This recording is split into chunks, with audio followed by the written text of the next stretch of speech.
Tuesday on A&E, an inspirational leader and patriot. What is our aim? Victory. Victory at all costs. A fiery statesman in war. We seek to beat the life and soul out of Hitler and Hitlerism. A rousing voice for peace. Long live the cause. De acá y por ahí si tuviéramos la oportunidad de hacerle todas las preguntas que quisiéramos, ¿no?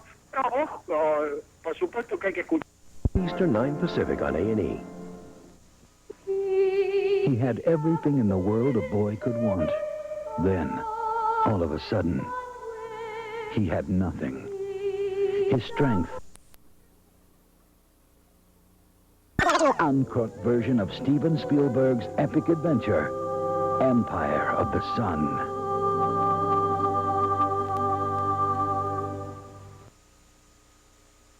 This month yet on ESPN.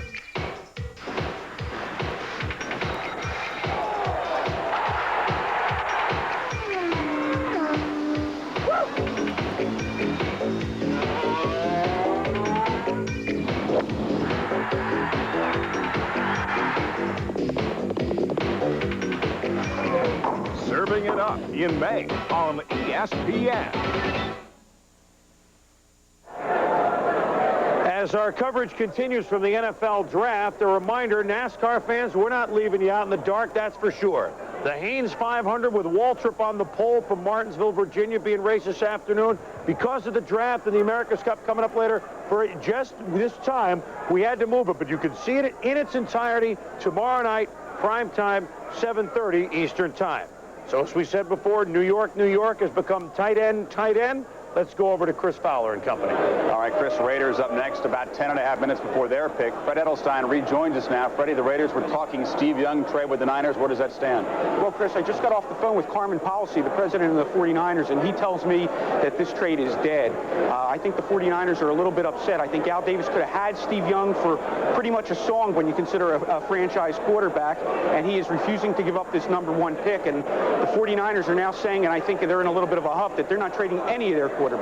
So once again, the quarterback eludes Al Davis and the Raiders. Are they still looking elsewhere? Well, I don't know if they're looking elsewhere, but again, I think that the nerves are a little bit frayed on the 49ers side, and sometimes the 49ers and the Raiders don't have a good relationship, and I think right now the 49ers-Raider relationship is not very good at all. All right, Fred, back to Mike Gottfried now. Your guy, Johnny Mitchell, the golden nugget of the draft, goes to the Jets for the 15th pick. Great situation for him, do you think? Oh, I think it's great with Bruce Coslet and the offense that the Bengals used to run. The Jets are running now the one-back offense. I think it's perfect for him. They'll move him around in the offense to be the receiver they need.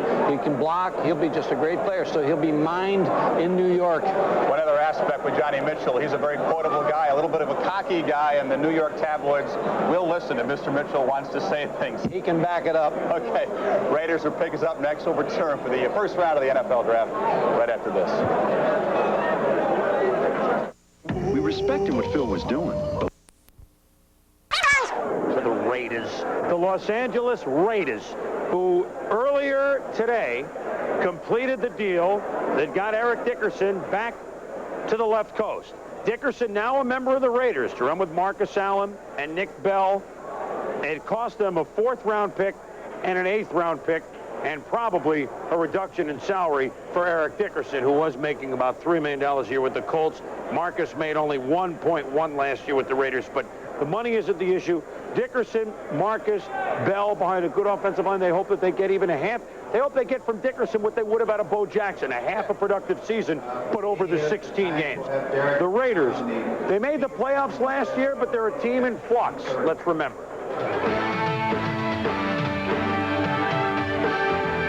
The end was not so sweet for Art Shell last season as he watched his Raiders drop their last 4 games, including the playoffs. Jay Schrader was inconsistent, then injured. In his place, #1 pick Todd Marinovich threw 3 TD passes in his first ever start. But 1 week later, 4 INTs and a wild card loss to the Chiefs. But the Silver and Black did win the grand prize in Plan B. Ronnie Lott's 8 interceptions led the NFL.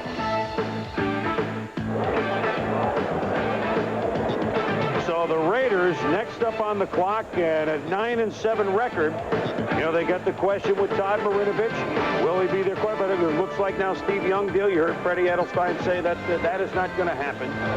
And so Eric Dickerson, getting back to that for a moment, kind of fills the bill that they hope Roger Craig would do last year. Now, what? I'm shaking my head here. I'm sitting here thinking to myself, poor Marcus Allen. This guy here has been probably the best, most versatile back in football. And first he's got to deal with Bo. Now he's got to deal with Eric back there. I mean, when is this guy finally going to get the respect that he deserves from an organization that has really underpaid him for a long time? Marcus Allen just can't, you know, just because he isn't quite what he used to be, still is the featured back out there. They keep bringing people in, Bell and Dickerson and Jackson. Marcus Allen should be the guy that's going to carry and has carried that offense for a long time. I don't know whether running backs are the problems for the Los Angeles Raiders on offense. I still think the Raiders got to look somewhere in this draft for somebody who can stand behind the center and win some football games for him and get the ball down the field to some football players. Yeah, Joe, I think that Marcus Allen also should be the guy who's going to carry the load, but I think to maximize his potential at this point in his career, I think that Al Davis and Art Shell feel that they need a guy to back him up at least half the season. That guy was Bo Jackson. I don't think that he should look at it as a situation where something is being taken away from him. I think he's being given an extra few years in his career because he's not taking the punishment that he took earlier. Tommy, that's the same thing they sold him with Bo Jackson. Geez, Marcus, look at it this way. Bo will carry the ball some of the time you come in. At this rate, Marcus Allen, we're going to be here at the year 2000, and Marcus Allen's still going to be a Los Angeles Raider. I think, by the way, the Raiders going from the offensive side to the defensive side could be Steve Israel here. I mean, defensive back is an area where they can certainly use some help. And there's enough of them on the board, like Mel said. Well, here comes the run. I would think, as I look at their defense, that they've got good DBs, but, you know, they're getting long in the tooth up front, especially in the middle, and a guy we all know and love, Bob Golick. Could this be the place that Chester McGlockton goes?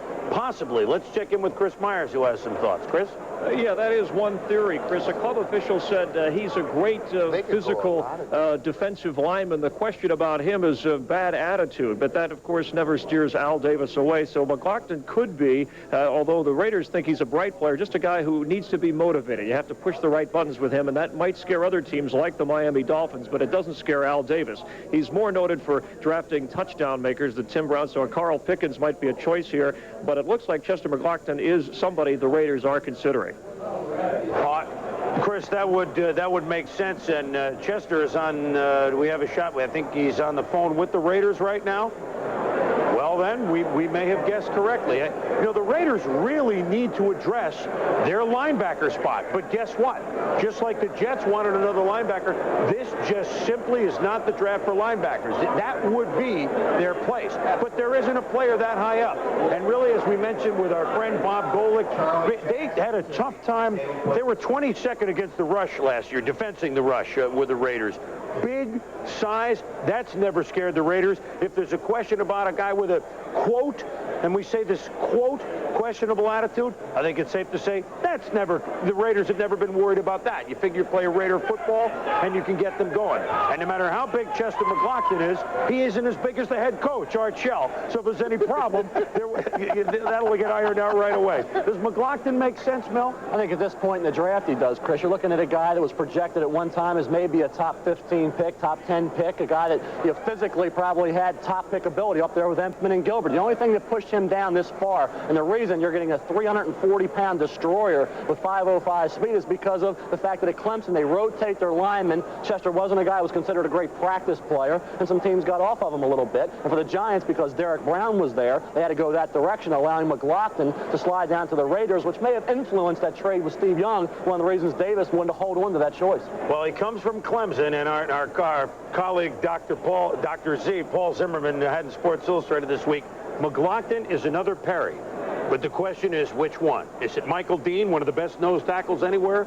Or is it the Fridge, who is okay, but certainly didn't pan out the way his brother did? Could McGlockton be just too big, or is he a fast guy that you think could be a force? Well, at the weight that he's at right now, he's an animal on the football field. I mean, he can really go after it. You watch this kid, you'll see him pick up fumbles and run them 70 yards. You see him intercepting a pass and going 40 yards down the football field, running it into the end zone. So he doesn't have a problem right now. But when you consider a kid is 21, 22, 23 years old, and they weigh 330, you don't know what's going to happen as they get into the NFL. But I think, as you said, it's a problem maybe that could be controlled by the coach. Well, and the Raiders certainly